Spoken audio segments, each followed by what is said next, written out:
The single biggest thing which is going to help your business grow is developing a growth operating model. The truth is, I built my business all the way from zero to do $100 million in revenue. My business is called Genflow. I've grown my business every single year due to this exact growth operating model. And in this video, that's what I'm going to be giving to you and breaking that down so how you can implement that. Look, the truth is, I get it. When you are starting a business and when you start finding some success, you get busy. And naturally will be the point of saturation and you just cannot do more, right? There's only so much time in the day for you to manage your clients, keep your customers happy, and you don't get time to grow. And the things you're doing to grow are not really working. I know that because every single business owner that I currently speak to most likely is in that same situation. And when I ask them, what is the growth plan? What's the growth strategy? What's your growth operating model? And in most cases, there isn't one. And that is something that you should be very concerned with if that is you today. If you don't have a fundamental way to grow your business, and I'm not talking about buying some leads or just doing some content, etc. I mean, holistically grow as a business, you're going to find it hard to scale and ultimately fulfill the dreams that you have for yourself personally, for your business, people that work for you, your client, your family, friends, etc. So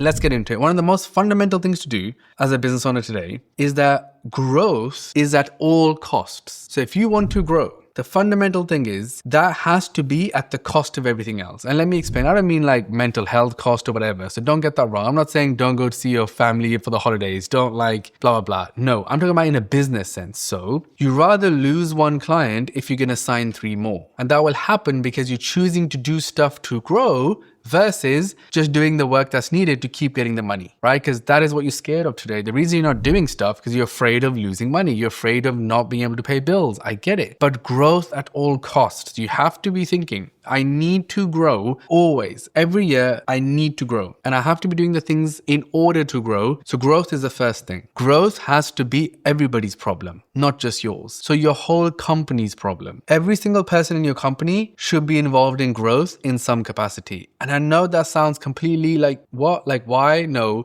So if you have a designer, you have a VA, you have whoever. Every single person should be involved in growth and it all starts from you. So this is the playbook. You should host at the end of each month a company-wide meeting where you are actually being honest with everybody to say challenges, what's hard, and we need to grow. And this is the challenges there. What are we trying to do to grow? Fundamentally, you are being transparent with your team about where you are, what's going on, and what do we need to do. And then you need to tell everybody that when we're having this session, they all have to come prepared. It doesn't matter who you are. Everybody has an opinion. Everybody has a say. Everybody can add insight. So I would go and tell everybody, come to this meeting and make sure you bring top 5 things competitors are doing, top 5 clients we should sign, top 5 things why fulfillment is such a problem today, top 5 things we should be doing to go and get clients. You will be surprised with what people bring to you because then everyone feels like they're part of the conversation. Nobody wants to feel like an employee or just getting paid. Everybody wants to feel like their voice being heard. And this will bring your team together and build that winning mindset culture, that growth culture. Growth comes from within. It's not going to be some magic list you bought or one night you did a lot of work or one video went famous on YouTube. It's going to be systematically the growth that's built within your organization. And that's been the secret. Honestly, like I've went from like 1, 4, 9, 11, 15, I think 18, 23, 25 million growth. And it doesn't happen because I'm amazing. It happens because it's built into the organization. That growth is part of what we do. Because if you were to go and get a brand new opportunity, you need a team to turn to and say, hey guys, we got this opportunity. We need to pitch them tomorrow. So that means that guy has to do research, that guy has to design, she has to do this. You won't have that because today you're doing it by yourself. Today you have nobody helping you. Today none of your team is involved in it. If anything, your team are arguing with you to be like, why are we bringing more clients in? We need more this. Or,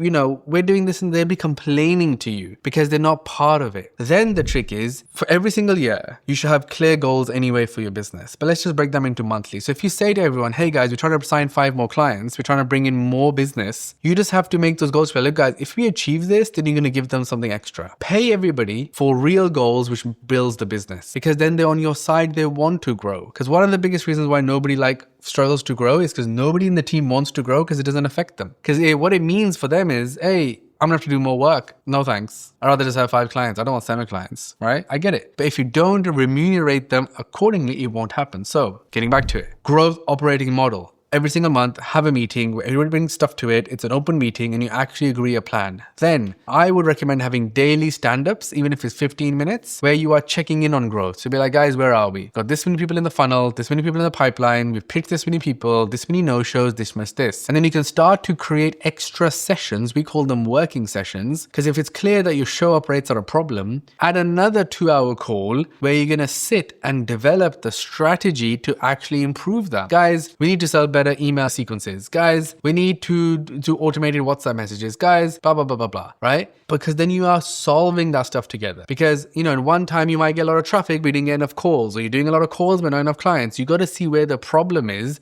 But if you think every day on it, the growth mindset remains. Because every day it's all about new clients, new shit, new services, new ways to make money, new ways to grow. Come on, let's do this, right? That's in the culture. And that is your job as the CEO, founder, senior person to be driving that. And even if it means you have 3 freelancers and you have to try it. Because you know what it'll also do? It will show you the cancer in your business. And what I mean by that is because you cannot have people that are not growth minded. So if there is someone that's fully pushing back to be like, I'm sorry, I've got so much to do, I can't do this call. I don't want to be in the stand-up. Doesn't really concern me. You don't want those people. And it will show you that so you can start to change your team, upgrade your team over time because you want to work with winners. You want to work with people who are growth minded. The truth is not everybody's the same. A lot of people would be in a job just to get to the next step, or they just want to get paid and that's it. They're not really in it for beyond that. Like they don't want to grow as human beings, as people, and ultimately don't want to grow into something better. And that will showcase that to you. And I know some of you that are listening right now, watching this video, you will have context to what I'm saying because you are living and breathing that same thing, that fear of losing clients, fear of upsetting your team, fear of team leaving, who's going to do the work. But that's all fixable if your growth operating model, your acquisition strategy, your growth mindset, your growth strategy was all in the right place. If that was in the right place, it means all of that's replaceable. Anybody's replaceable. Any client is replaceable if you are confident in growth. So the one thing that you need to make sure you are doing as a business owner, as a CEO, is to be growth focused. Yourself with your time. And number 2,